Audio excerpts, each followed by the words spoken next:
Il y a d'autres cas, il y a des gens qui, dans un mouvement que je crois que ça s'appelle respirationniste, qui, alors bon, il y a ceux qui mangent en cachette, etc. Il y a toujours des filous, peu importe. N'empêche qu'il y a des gens qui vivent sans manger et sans boire, c'est possible. Il y a des gens qui arrivent à vivre sans respirer pendant longtemps. Il y avait un yogi, Yogi Goudou, qui a habité à Dreux un certain temps et qui est resté, je crois, 3/4 d'heure dans une armoire à glace de muscles grands, dans une boîte en verre, grande comme ça, je crois 40, immergé 3/4 d'heure sous l'eau. Il est ressorti vivant. Une seconde sans radiation, c'est la mort pour tout le monde. Donc ces radiations sont indispensables. Je parle des radiations cosmotelluriques. Mais il y a des radiations néfastes. Ces radiations néfastes, qu'on appelle, quand elles viennent de la Terre, géopathogènes, peuvent venir des veines d'eau profondes, plus de 8 mètres, peuvent venir de failles profondes, peuvent venir des réseaux des métaux. Alors les réseaux des métaux, en fait, dans la croûte, enfin sous la croûte terrestre, je ne parle pas du cœur de la Terre, ça c'est un autre problème, et ça serait un autre débat. Pour moi, toutes les planètes sont creuses. Il suffit de penser à ce que fait la force centrifuge. Si je prends ma tasse à café, si je tourne, qu'est-ce qui va se passer? Le milieu va se vider et ça va se répandre sur le tour. Et la Terre, qu'est-ce qu'elle fait? Elle tourne, et au niveau de l'équateur, ça fait en gros à 2400 km/h que ça tourne.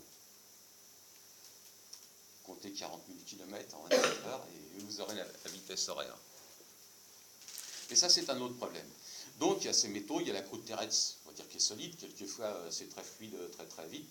Il suffit de voir les volcans, la lave sort. Et tous ces métaux émettent des radiations. Et donc, les réseaux que nous utilisons le plus en géobiologie, surtout en médecine de l'habitat, ça va être le réseau fer ou Curie et le réseau nickel ou Hartmann. Donc, cela fait des quadrillages cardinal pour le réseau Hartmann et quadrillage diagonal pour le réseau Curie. Et ça fait des murs invisibles, mais qu'on détecte très bien avec la main, avec un peu d'entraînement, ou avec des baguettes parallèles, ou avec un pendule, avec tout ce qu'on veut. Et ces murs sont négatifs, positifs, négatifs, positifs. Quand je dis négatif, en fait, c'est parce que c'est pas bon pour la santé. Positifs, ils sont bons pour la santé. Et ils se croisent. Et il y a des nœuds qui sont vraiment négatifs, et quand en plus les nœuds se superposent, là c'est extrêmement négatif. Et ça va appeler d'autres phénomènes comme des cheminées cosmotelluriques qui montent, qui descendent, etc. Et lorsque nous dormons à un endroit où il y a une cheminée cosmotellurique, il devient impossible de s'endormir. Imaginez-vous tous ces gens qui ne peuvent pas dormir parce qu'il y a juste sur leur lit une cheminée cosmotellurique et qui vont scoltiner des diazépines toute leur vie ou des barbituriques et se détruire les neurones et le cerveau juste parce que personne n'est conscient de cela. Alors après, tout le monde est parfait et chacun est où il est et chacun pense ce qu'il veut et fait ce qu'il veut et moi je ne suis pas là pour juger. J'informe juste et je vous dis, ne croyez rien de tout ça.